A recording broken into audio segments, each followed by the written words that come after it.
Hey guys, welcome back to another raid video. We're going to take a look at clan boss speed tuning. So we're going to look at every difficulty of the clan boss and those speed ranges. We're going to do an overview of a team for the speed tuning and what priorities you should focus on within that team.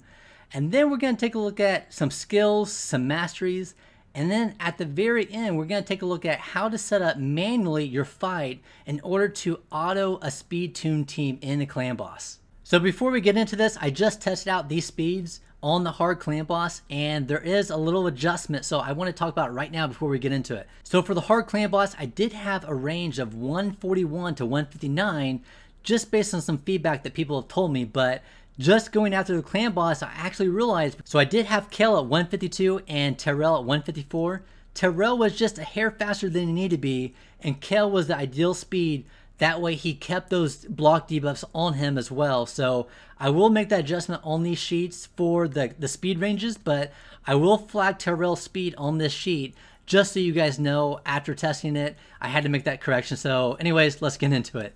Okay, so for the clan boss, we have 6 difficulties that you can focus on depending on where you're at in your account. So I've listed out the speed ranges along with some recommended defense and recommended accuracy. Of course, depending on the composition of your team, it's going to change kind of what you want to prioritize within these. So I have the hard highlighted because in the example of my team that I've built for this, I actually am going to focus on hard because I did get some recent questions around the hard difficulty because everyone is in different stages of their account. So I went ahead and I built a hard team for the clan boss on speed tune setup. So one thing to note on these speed ranges is you're not set in stone for that difficulty. So for example, when I was on Nightmare Clan Boss and I moved to Ultra Nightmare Clan Boss, I actually kept my speed the same. What I did was, because I couldn't focus on all the stats that I needed, I went ahead and bumped up my defense and the accuracy where I needed it, and I kept my speed at the Nightmare Clan Boss. So when I moved up to the Ultra Nightmare Clan Boss, I actually just missed a rotation of that Ultra Nightmare Clan Boss. On the second rotation, I went ahead and set up my manual setup. That way I could auto the rest of the fight. So just keep that in mind as you're going through these difficulties. You have different options that you can kind of play around with. So some people recommend from easy to brutal that you actually don't do a speed tune team. They probably recommend that you maximize your speed to hopefully lap the boss. That way you can maximize your poisons as well as your Giant Slayer and War Master procs as well. So I would say, this is a good suggestion, but it's going to depend on your account. Sometimes a person might have a counterattack champion early on, and with that, they can't actually get the speeds necessary to lap the clan boss. So sometimes the best setup is the speed tune team, depending on where you're at on your account. So right here is the hard clan boss setup that I've built for this. And basically we have Skullcrusher as our counterattack champion. You're going to want your counterattack champion the slowest out of your team, but still faster than the clan boss. That way he can put up those counterattacks after everyone has had their turn. So the second champion that I have in this speed comp is Grizzled Jarl. Grizzled Jarl has some pretty effective increased defensive buffs as well as a block debuff. So we're going to use the block debuffs in order to make sure that we don't get stunned. So the next champion in this speed order is Athel. Athel, I would say, is not ideal for an auto clan boss run just because her AI isn't very smart, and she has some skills that she takes extra turns. So if we take extra turns, we're going to lose out on some of those buffs that basically this is the whole purpose of this team. But I went ahead and threw her in here because I did use her for quite a while on Clan Boss, even though I manualed a lot of it. Because I figured, if you're early on account, you might not have the ideal setup for all these champions. So I went ahead and threw Athel in here. She does have the A1 weak debuff, which is really nice, but she is going to be kind of the weak link out of this comp. And then Kael is our next in our lineup. He is going to be our poisoner. He is another starter just like Athel is, and he's a solid champion. I'll talk about some other poisoners that you can use instead of him. He is going to be pretty good for this comp. Basically, we want to make sure that everyone is faster than our counterattack champion. So the last one that I have here is Tayrel. Tayrel is going to be our A1 attack down champion. So when we talk about a speed tune team, you want to make sure that you have an A1 attack down champion. That way you make sure that you don't ever lose that debuff. He does have a decreased defense as well, so he is going to be pretty strong in this comp as well.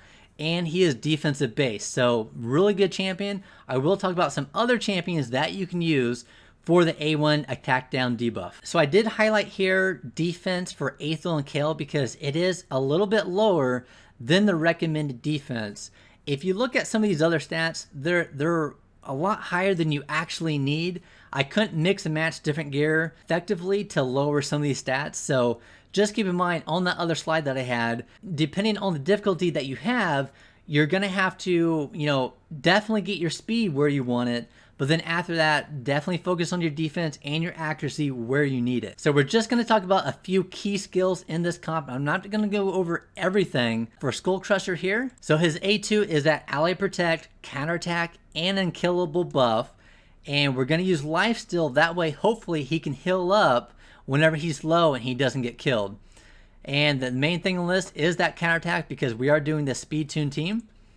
And then for the masteries, just keep in mind for the A1, if your A1 attacks 3 times or more, you're going to get Giant Slayer. And then if it doesn't, you're going to go ahead and get War Master. Since he has crucial buffs, I am going to go ahead and get the Lasting Gifts because anytime we can extend those crucial buffs, definitely going to help us out quite a bit.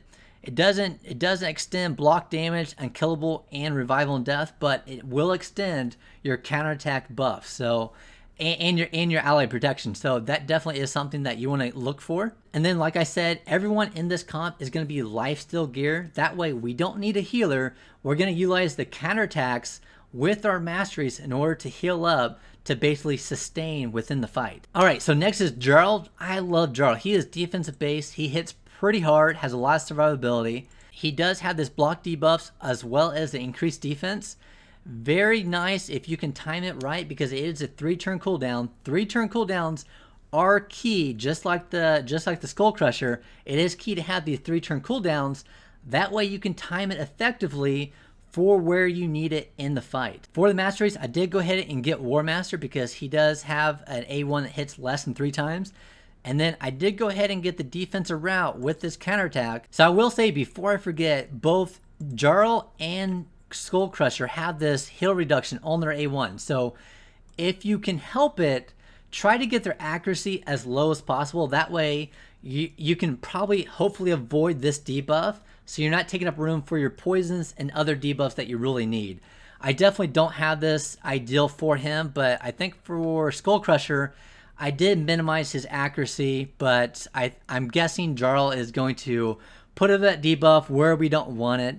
But if you're just using him for clan boss, try to reduce the accuracy so hopefully you don't get this debuff that you don't want. So for Athel here, her A1 is really what we're looking for because it's a 3-hit A1, which is phenomenal with the Giant Slayer, and it has the large version of the weakened debuff. What we don't like is this extra turn right here because we're going to remove or reduce the count of our buffs that we have on us. So this is why she is not ideal for our setup that we have right now on auto clan boss. And then, like I said, Giant Slayer right here, and then we're gonna hopefully try to extend that weak debuff as well. But everything else for your masteries, I forgot to mention on those other people, always stay away from turn meter increases. So we don't want that one, we don't want that one. And we don't want a chance to reduce our skill turn cooldown as well because people like Jarl and Skullcrusher have 3-turn cooldowns where we're going to set it where we want it and we don't want to change that. So avoid those and avoid turn meter increases as well. So for Kael, Kael is our poisoner, and I will say some phenomenal poisoners that you can use if you don't want to use Kael is Frozen Banshee, which I actually think she is probably the best poisoner on clan boss. I mean, not talking about like Draco and stuff, but when you're talking about rares and maybe even epics, I do like her probably better than Occult Brawler, really. She's just fantastic champion. I really like her. Occult Brawler is another phenomenal champion to use as your poisoner. Right now, we're going to use Kael here. Just like everyone else, he is going to be in lifesteal gear. So unfortunately, on his A1, he has the small version of the poison, but on his A3, he has a chance to land 4 of the large version poison. So if we can get all 4 of these to land, that's definitely where he's going to be effective.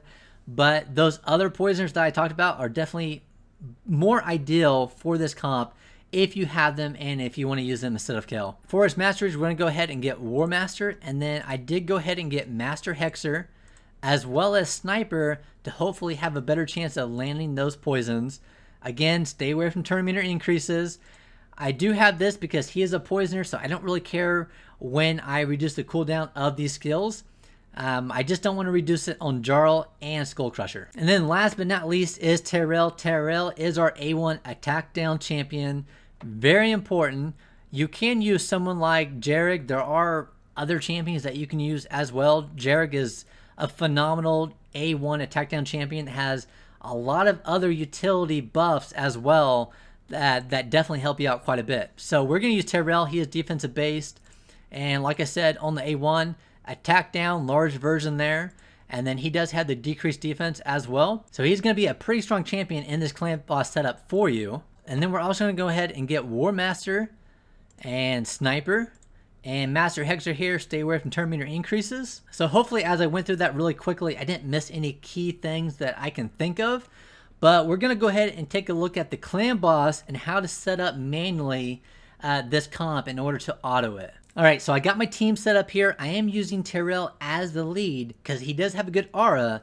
Now normally you wouldn't want to use your attack down champion on the lead unless you can ensure that he doesn't get stunned, because we don't want him to get stunned and miss out on opportunities to land that decreased attack. So with that, I have Jarl to block that stun. He is next in line here, and then we have our poisoner and we have our counterattack champion. All right, let's go ahead and start it up, and we'll take off the auto. All right, so we took off the auto. We don't really need this attack down early on, so we're going to go ahead and land our decreased defense. That way we maximize our damage right off the bat. Hopefully we get a lot of poisons here. We got two out of 4. That's okay. Go ahead and land our weakness, which we did. Okay. And we don't want to use this block debuffs until he's about ready to stun. So we're going to go ahead and might as well land the decreased attack. And then we can go ahead and Skullcrusher here because the boss is going to do 2 AoEs on the hard clan boss. So we're going to prep for that. Get our counterattacks there. So he's going to do 2 AoEs. Every time we're going to counterattack. And then right before he stuns us, Jarl, we're going to place that block debuffs.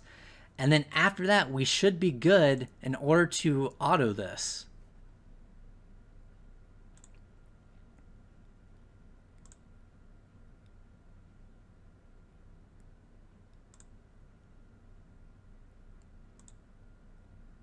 All right, here's the second AoE. You see we have that hero reduction debuff. I'm guessing Jarl put that up because I have way too much accuracy for him, but I use him in other content. That's why his accuracy is pretty high. So right here, this is showing us that the stun is about ready to come up.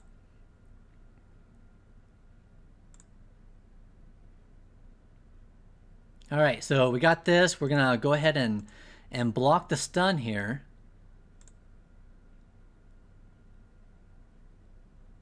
There's the block the stun, and then we can go ahead and put it on auto, and then hopefully after this, everything should be set up where Skullcrusher will put up the counterattack right before the first AoE, and Jarl will always put up the block debuffs right before the stun, and we're just going to rotate this. We're going to use our lifesteal gear along with our masteries with the counterattack in order to heal up each round. So I'll quickly kind of go over this. I'll speed it up here for you guys that we can see how it goes, and then we'll see how it turns out at the end.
So we ended up a little under 23 million, and I did realize something during that battle. So Kael was at 152 and Tayrel was at 154, and every time Tayrel was just a hair faster than he needed to be, and he lost that debuff from Jarl, and Kael did not. So I am going to tweak my sheet before I put it up here on this video, because I did have hard at 141 to 159 just based on some feedback that I got from people. But looking at this fight, actually I think either it needs to be 152 or 153. I don't know about 153, but I do know 152 is going to be slow enough where you keep that debuff on you as well from Jarl. So I am going to tweak my sheet there.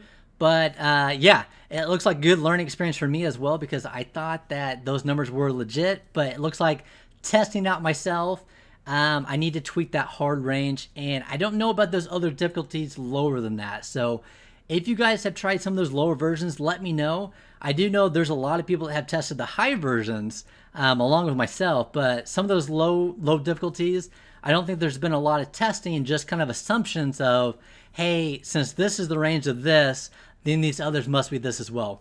So hopefully that helps you guys. If you have any questions, let me know, and I'll talk to you guys later.